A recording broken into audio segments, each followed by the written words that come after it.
akan lebih baik, misalnya ini mau KPR ya, berarti yang harus disiapkan berapa sih duit yang harus disiapkan?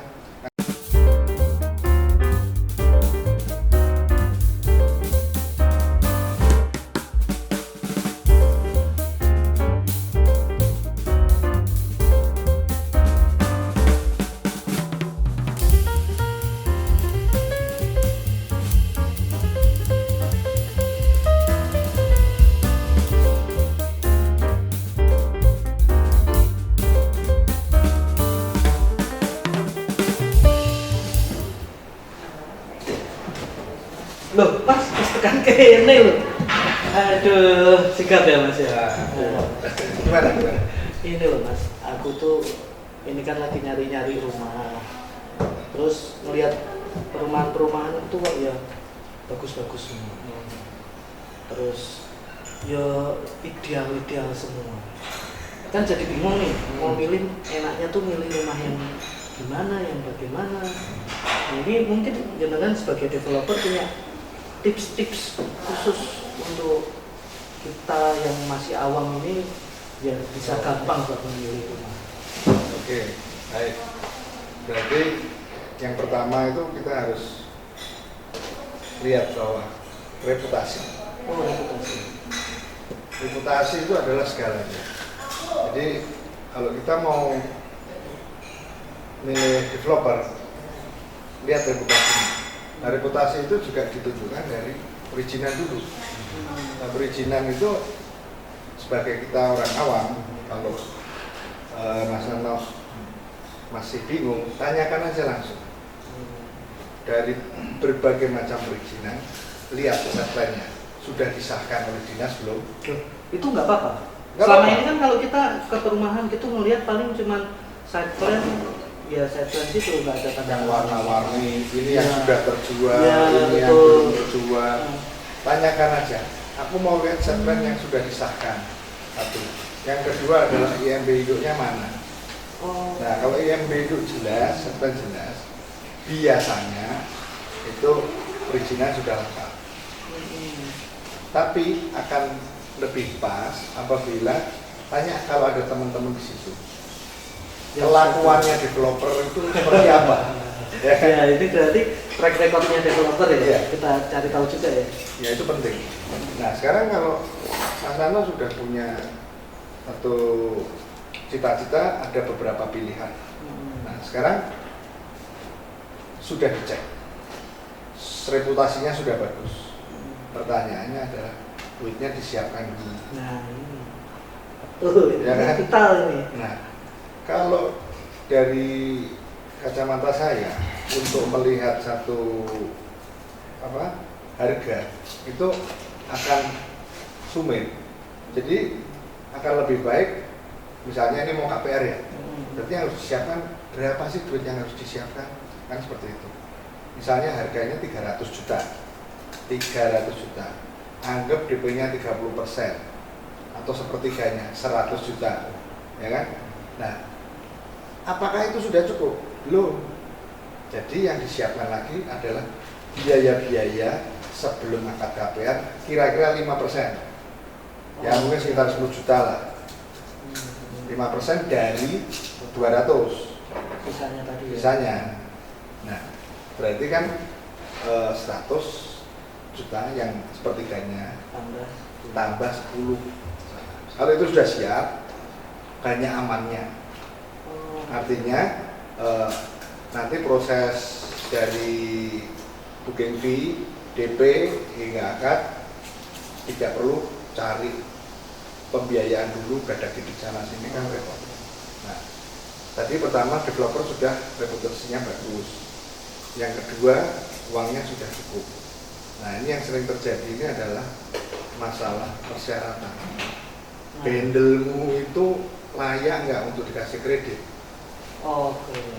Kadang orang nggak memperhatikan itu ya. Ya. Dirinya sendiri ini sebenarnya dikasih kredit layak atau enggak belum Betul. melihat ya. Nah, jadi yang pertama kan kita harus tahu bahwa apakah Mas Nano itu sudah lebih dari 21 tahun atau belum?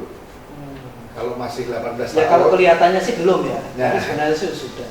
Sudah, tapi sudah menikah. Kalau 18 tahun sudah menikah, boleh KPR. Oh, syaratnya itu adalah sudah menikah atau 21 tahun. Iya. Oke. Betul.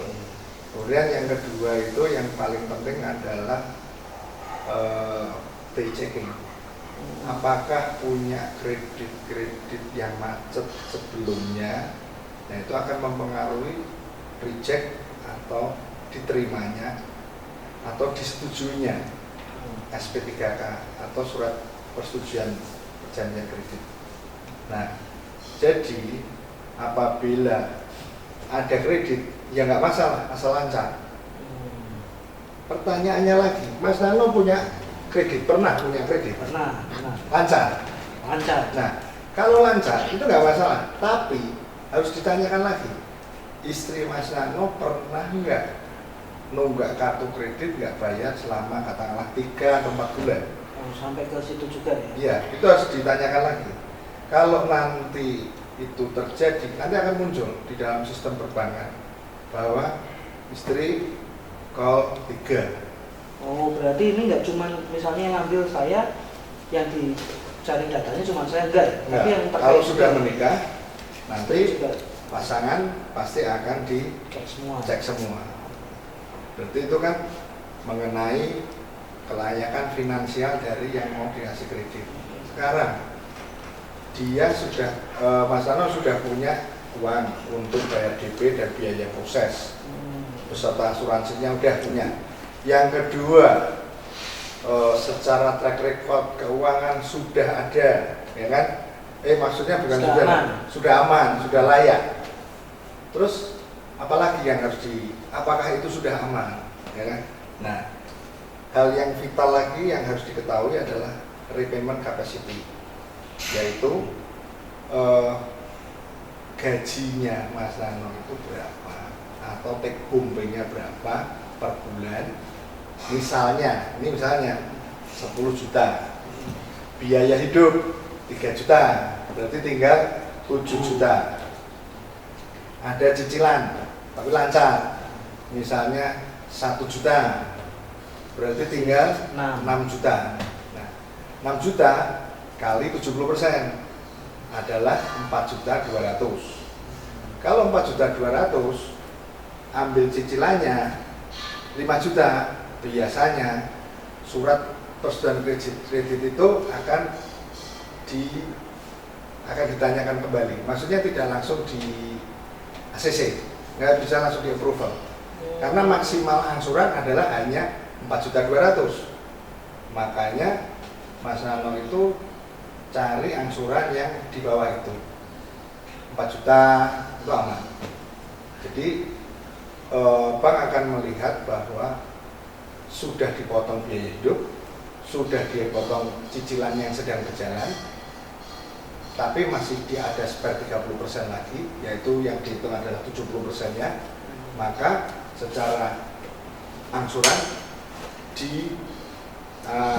diperkirakan aman. Betul. Untuk perhitungan paling nggak kita sudah mencoba memperhitungkan itu dulu ya dari sisi pembeli ya. Betul.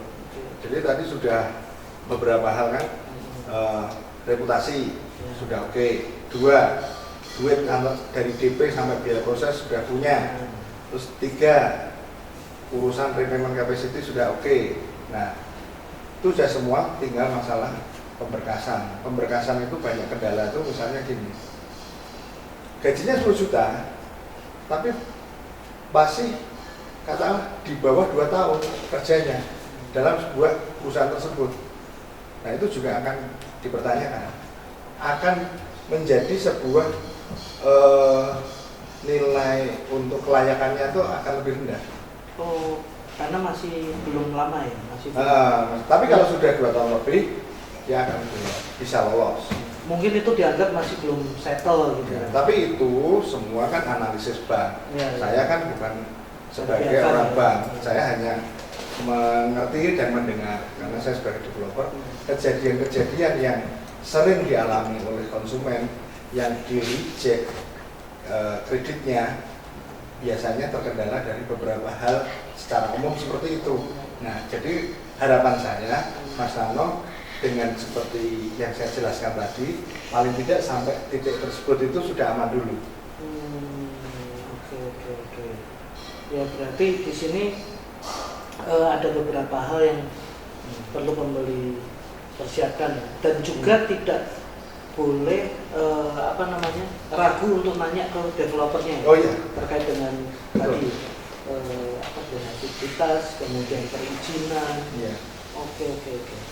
Ini satu hal yang baru yang mungkin banyak yang belum ngerti juga kan. Ini saya sendiri juga termasuk banyak hal baru yang belum ngerti.